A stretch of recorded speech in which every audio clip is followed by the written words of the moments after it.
Hello, this is Mr. Hupp, and let's talk about the IPC Unit 1 notes. The first thing we want to do is compare distance to displacement. Consider this track. This is the starting line and the finish line. So let's say that we have someone that runs around the track back to the starting line. Their distance would be 400 meters. But their displacement is 0 meters because they started at the start line and finished at the start line, so the difference between their beginning and ending position is 0 meters. Let's think about displacements in the same direction. If you have two displacements, let's say you have this displacement, which is 2, and this displacement, which is 2, you get a total of 4. You add them together if they're in the same direction. If they're in opposite directions, you subtract. So let's say that you have a displacement of 4 in this direction, and so we'll put a 4 right there. And we have a displacement of 1 in this direction. You subtract those, so you end up with a displacement of 3. So if they're in the same direction, you add them, and if they're in opposite directions, you subtract them. If they're not in the same or opposite directions, you can't just directly add them. Let's consider this down here. So we have 4 meters to the east, 3 meters to the north. This is a right triangle, so you have to use a squared plus b squared equals c squared, and that's going to let you calculate the length of the hypotenuse. The difference between the beginning and the end is going to be 5 meters. So consider the total distance would be 4 plus 3, that's 7, but the total displacement is 5 meters, the beginning and the end. Now let's take a look at average speed. The average speed is determined with the total distance and the total time of travel. So usually when you're talking about average speed, you assume that there are going to be differences in the speed. For instance, if you go from your house to McDonald's, you have stoplights, you have green lights, you have speed limits that are different through the town, and so your speed is not constant, but we can find your average speed by taking the total distance you travel from your house to McDonald's and divide that by the total time. So there's some different things you can do here. Let's look at the formula. If you start with speed equals distance divided by time, you can also multiply both sides by t and get distance is equal to speed times time.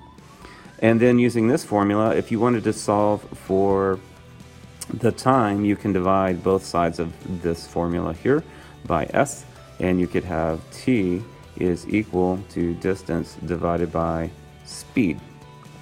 Notice the units here. The symbol for speed is s, and that's what it means, and the units are meters per second. For distance, we use the letter d as a symbol, and the units are meters. For time, we use the symbol t, which is in seconds. Speed is always positive. Speed does not tell us anything about direction, so it's only an amount. Let's talk about velocity for a moment. Velocity and speed are very similar, except velocity also includes a direction. We normally use an arrow to show velocity. The length of the arrow shows the amount, and the arrow pointing indicates the direction. Because velocity includes a direction, it can be positive or negative. Are you moving right now? This is the idea of relative motion.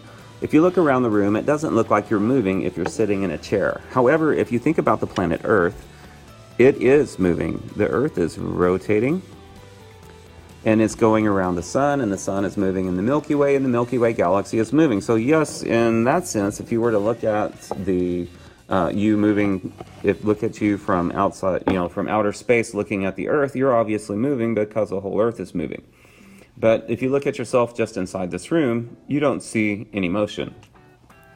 To understand relative motion, you have to have a reference point. You have to have a point of reference to compare to see if you're moving or not. In this room, we could use the floor as a reference.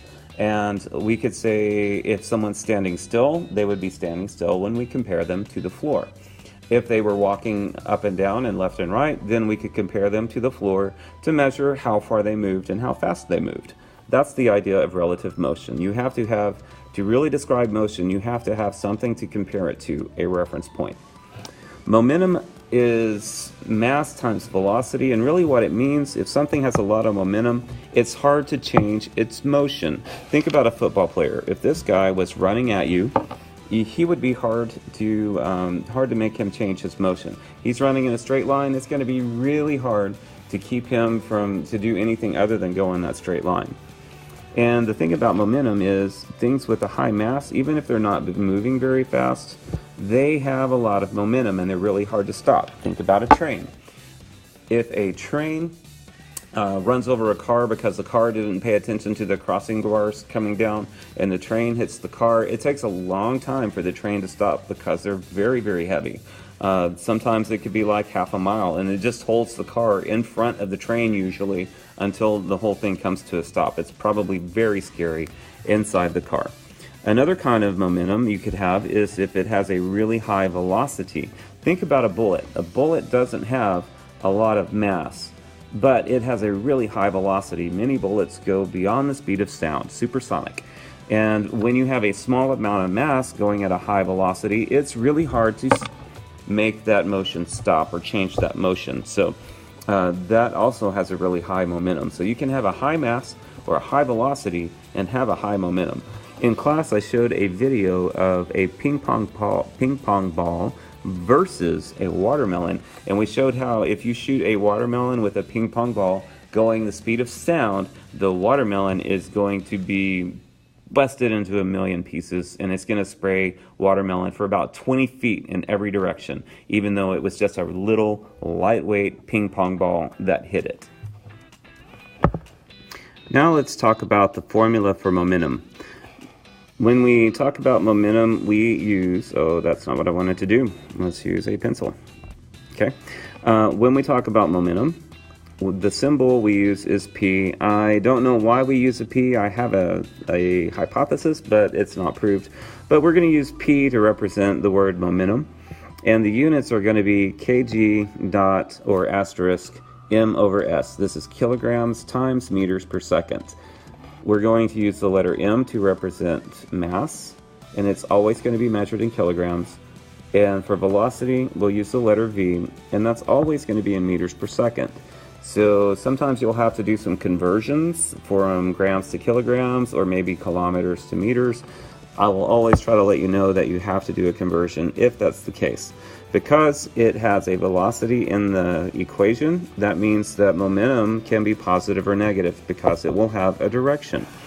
Let's look at two other ways to solve this problem here. So if you wanted to solve for mass, you would divide both sides by V, moving V to the other side. So P over V equals mass. And you would use, if you wanted to solve for the velocity, you would divide both sides by m, so you would get velocity equals P over m to solve for velocity. And those are two different ways you can use that formula.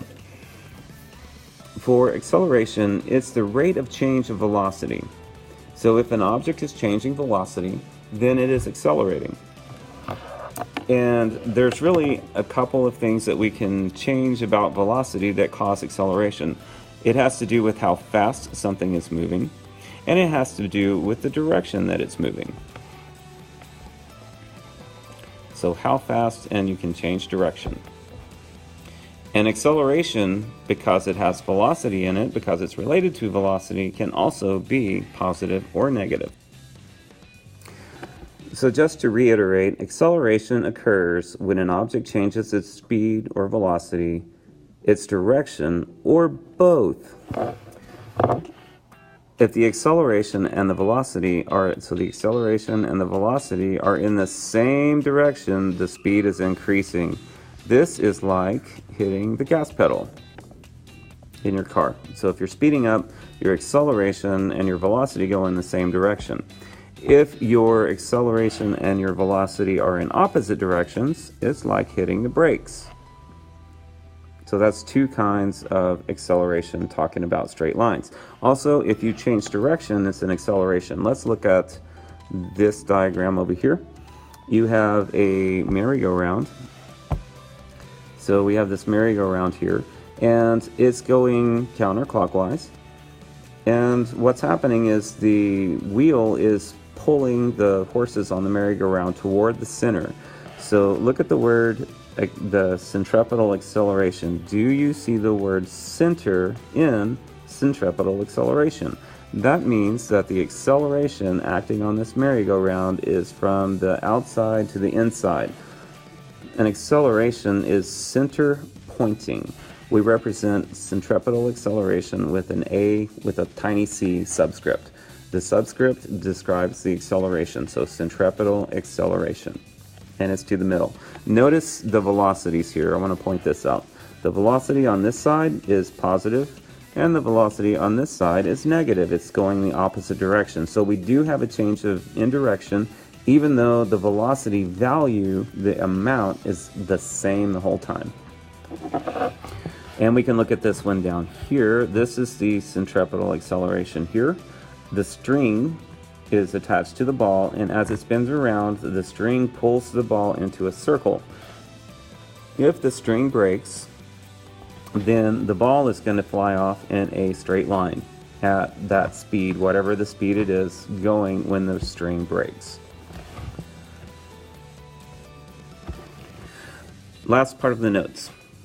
One of the things we need to talk about is what delta means. This is the Greek letter delta, and it means change in. So a change in something, like a change in time, a change in speed, a change in acceleration, a change in momentum, is always the final number minus the initial number. So you can remember that delta means final minus initial F and I.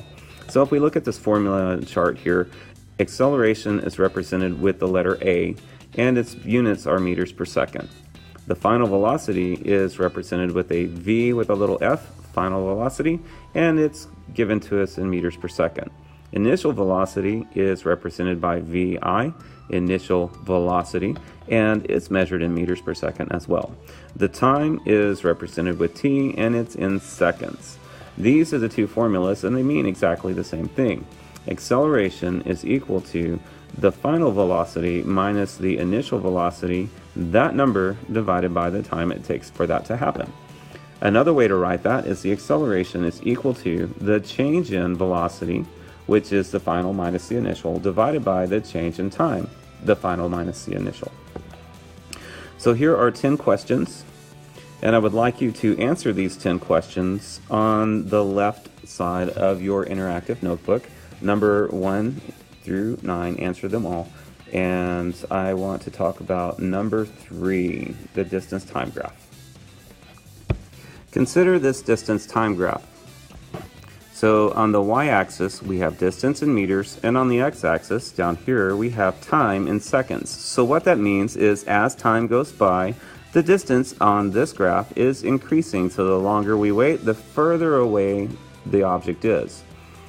One of the things that we can look at is the slope of this line. Remember that slope is equal to rise over run. Slope equals, a little bit thinner, rise over the run.